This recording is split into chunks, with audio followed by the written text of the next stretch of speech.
What's up, everybody? Welcome to another edition of Dave's Daily Dives, where I dig into the important stock market charts of the day. And then at the very end, I give you 5 actionable items. In this case, 5 Zacks rank number 4 sell and Zacks rank number 5 strong sell stocks that are butting up near their 52-week highs. So basically give you something to think about, possibly shorting, or at the very least, don't chase the breakout, because those stocks don't have the earnings estimates behind them. Before I get into that, we got to talk about gold. Looking here, spot gold, I drew fibs from the July high. This is July 2016, down to the December lows, and chalked up our fibs. Now, if you notice, yesterday we got above 1,300 in spot gold for the first time in a long time. Today we've got this little wick that came up and hit that 46 or 76.4 retracement level. Now, why does this mean anything? Well, typically when you see these wicks extend up and then sort of fail and run out of gas to the downside, that can be signs of a reversal. Also, since it's coming into the 76.4, there's another sign of reversal.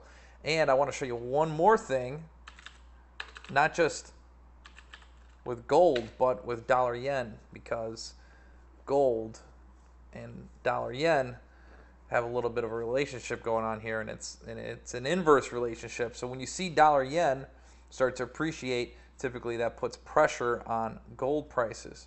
So you'll see here today, intraday got down to new lows. We've been lingering near these lows here for a couple of weeks now, but then we got this push higher. A lot of people thought it was Bank of Japan intervention, flooding the market with yen. We'll see how that plays out over the course of the next few hours. But as for right now, definitely a little boost in dollar yen. We'll see if this can continue. You've got this 111 level as the next step. Should it get through, well, 110. I hate to just give it even numbers all the time, but you can just see in the chart here where this 111, I think, is much more significant than the 110 level. We'll see if this can break on to the upside. If it does, then I think we got 114 and change on the horizon. But that is actually pretty relatively bullish for equities.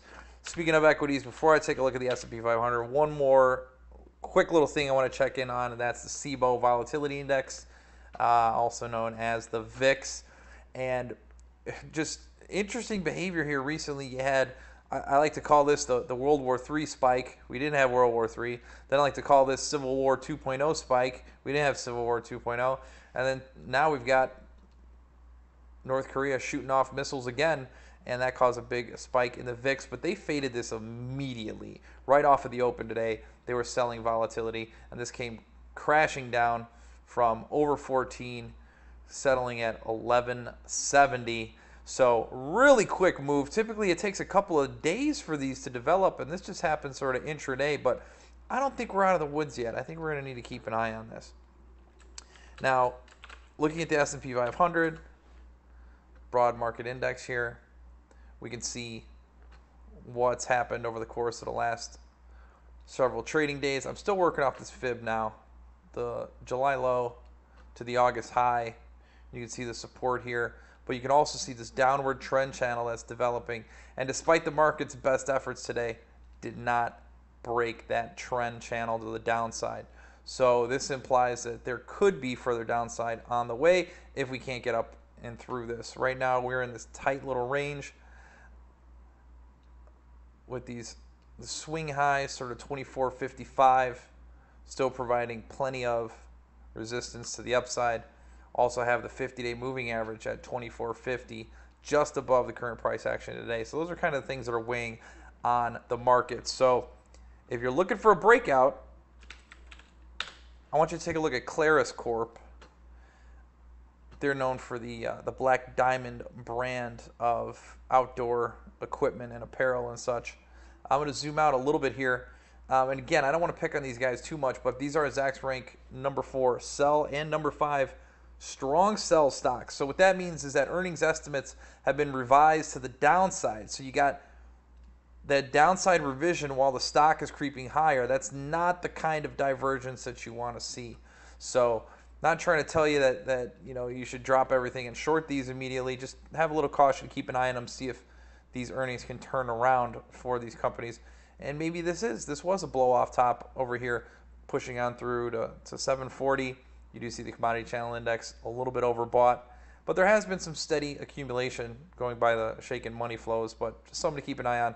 That's Claris Corp, ticker CLAR.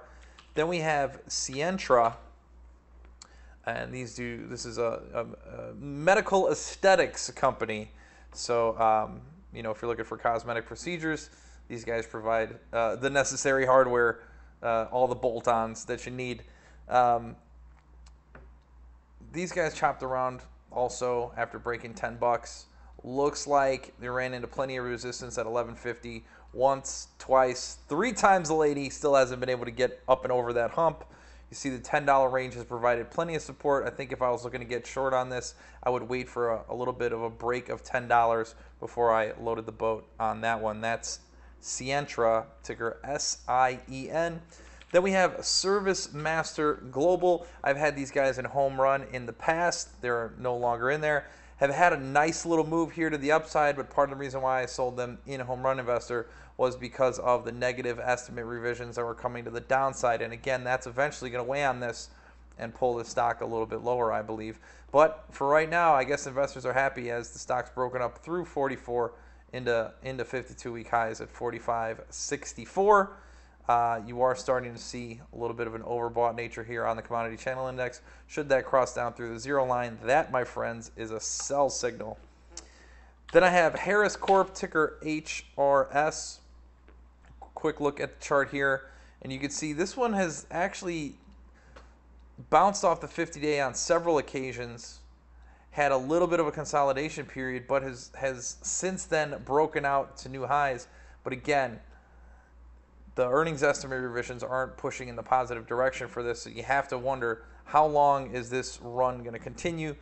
You can already see the shaken money flows have turned negative, and there is bearish divergence occurring between the money flow and the stock. So the stock is continuing to tick on higher while the shaken money flow is crossing down underneath the zero line.